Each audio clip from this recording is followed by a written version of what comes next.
On the 13th of May 2014, the government handed down its first budget since it came into power from last year's federal election.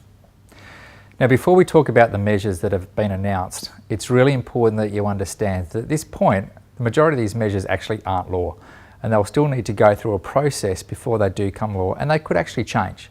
So what's really important here is to make sure that you don't take action just on announcements alone. It's really important to see how does this play through, because the measures might actually change in their final form. But if we now look at some of the major announcements that came out.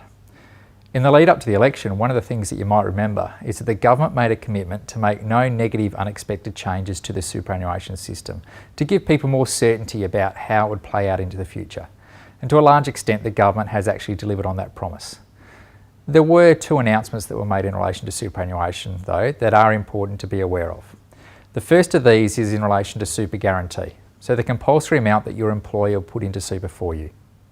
Originally, superannuation guarantee was expected to freeze at the current 9.25% for the next 2 financial years.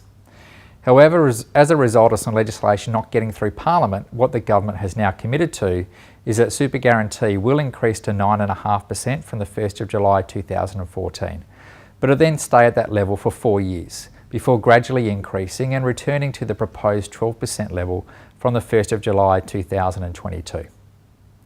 The other announcement that was made around superannuation was actually a positive announcement.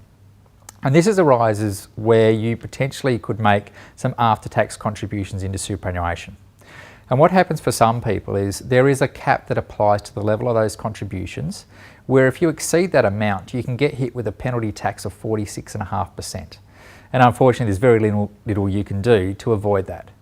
What the government has announced is an ability to have those excess contributions actually refunded and giving you that ability to actually avoid paying that additional 46.5% tax.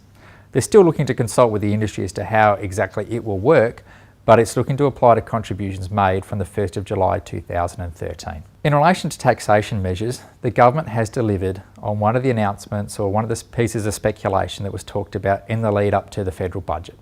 And this is the so-called deficit levy, or as it's now being called, a temporary budget repair levy. This will apply to the extent that someone has a taxable income above $180,000. So the first point is, if your taxable income isn't at that level, you won't have to pay this levy. If you have taxable income above $180,000, then the levy is 2% of your taxable income, but only on that part of your taxable income that is above the $180,000. Some of the other measures that they've announced in relation to taxation is that from the 1st of July 2014, they'll be getting rid of the dependent spouse tax offset and also the mature age worker tax offset. So they'll disappear completely from the 1st of July 2014. And finally, one other one that's important to be aware of is in relation to your potential liability to pay a Medicare levy surcharge where you don't have an appropriate level of private health insurance, or also your qualification for a private health insurance rebate where that is in place. And what they're looking to do is actually freeze the current indexation levels from the 1st of July 2015 for a period of 2 years. From a social security or other welfare benefits point of view from the government, there were a lot of changes that were announced. And a lot of them are small in nature, but they might have an impact. Perhaps some of the biggest ones to be aware of is that the government is looking to freeze the current thresholds for a number of years in relation to various payments.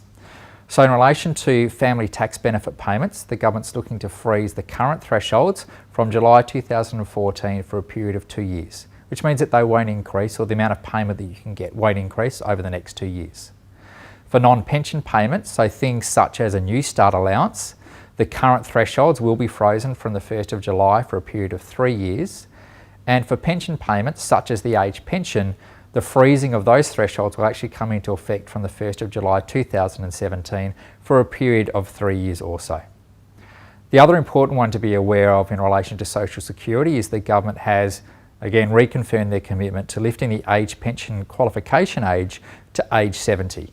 And that will impact essentially from July 2035. Perhaps one of the other areas where there are some small announcements but had been talked about in the lead up to the budget is actually in relation to health. One threshold one to be aware of that will apply to all taxpayers is that the Medicare levy is going to increase from the current 1.5% to 2% from the 1st of July 2014.